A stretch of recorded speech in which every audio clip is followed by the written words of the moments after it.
सारा सारिता खौफनाक खेल की कहानी हिस्सा अव्वल तारुफ। एक छोटे से गांव में दो बेहतरीन दोस्त थी, सारा और सारिता। ये दोनों बचपन से ही एक दूसरे के साथ खेलती आई थी। उनका रिश्ता इतना मजबूत था कि गांव के लोग उन्हें हमेशा साथ देखते थे।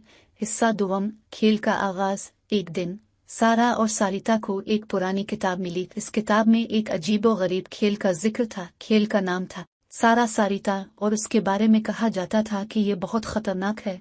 हिस्सा सिवम, खबरदार करने वाली कहानी। किताब में लिखा था कि ये खेल खेलने वालों को बदरूहों का सामना करना पड़ता है, लेकिन सारा और सारिता ने इस बात को मजाक समझा। उन्होंने फैसला किया कि वो इस खेल को खेलेंगी। हिस्सा चहारुम, पहली रात का खेल। पहली रात दोनों ने खेल शुरू किया। खेल का तरीका था कि दोनों दोस्त एक दूसरे के सामने बैठें और एक मखसूस सवाल और जवाब का सिलसिला शुरू करें। खेल के दौरान सारा ने महसूस किया कि कुछ अजीब हो रहा है।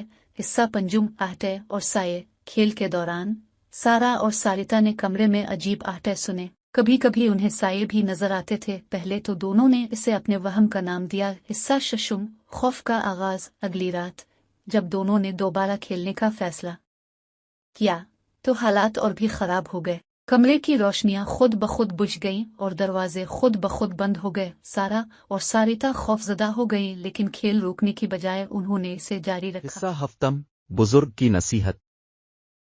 गांव के एक बुजुर्ग बाबा जमील को इस खेल के बारे में मालूम हुआ। उन्होंने सारा और सारिता को खबरदार किया कि ये खेल खेलना खतरनाक है। बाबा जमील ने कहा कि ये खेल बदरूहों को बुलाने का जरिया है। हिस्सा हश्तम, माजी की कहानी। बाबा जमील ने बताया कि बरसों पहले दो और दोस्तों ने ये खेल खेला था। उनका अंजाम बहुत खौफनाक था। उन्होंने कहा कि वो दोनों बदरूहों की गिरफ्त में आ गए थे। हिस्सा नहुम, बदरू की मौजूदगी। अगली रात जब सारा और सारिता ने खेल को दोबारा शुरू किया तो एक बदरू की मौजूदगी का एहसास हुआ। बदरू ने इन दोनों से बात की और कहा कि वो उनकी रूहों को अपने साथ ले जाएगी। सारा और सारिता ने खौफ में चीखना शुरू कर दिया। हिस्सा दहुम, रिहाई की कोशिश। सारा और सारिता ने बाबा जमील की मदद ली। बाबा जमील ने एक रसूमात की तकरीब रखी ताकि बदरू को सुकून मिले। उन्होंने बदरू से बात की और उसे सुकून देने की कोशिश की। हिस्सा 11, बदरू का दर्द।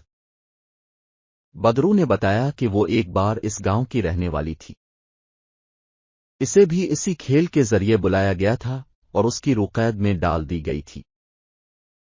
उसका नाम नादिया था और वो अपनी रिहाई चाहती थी। हिस्सा 12, रूह का सुकून। बाबा जमील और सारिता ने मिलकर नादिया की रूह को सुकून दिया। उन्होंने दुआ की और नादिया की रिहाई के लिए रसूमात अंजाम दे। आखिरकार नादिया की रूह को सुकून मिला और वो गायब हो हिस्सा गई। 12, रूह का सुकून। बाबा जमील और सारिता ने मिलकर नादिया की रूह को सुकून दिया। उन्होंने दुआ की और नादिया की रिहाई के लिए रसूमात अंजाम दे। आखिरकार नादिया की रूह को सुकून मिला और वो गायब हो गई। हिस्सा 13, अमन की वापसी। नादिया की रूह के सुकून के बाद सारा और सारिता के घर में दोबारा अमन आ गया। आहटें बंद हो गईं और खौफनाक साए गायब हो गए।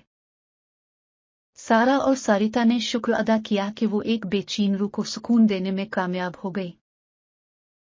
हिस्सा 14, इखलाकी सबक।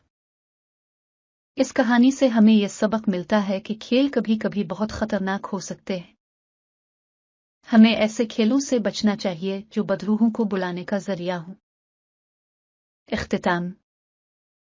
ये कहानी हमें सिखाती है कि हिम्मत, मोहब्बत और इंसाफ की राह पर चलकर हम किसी भी मुश्किल का सामना कर सकते हैं।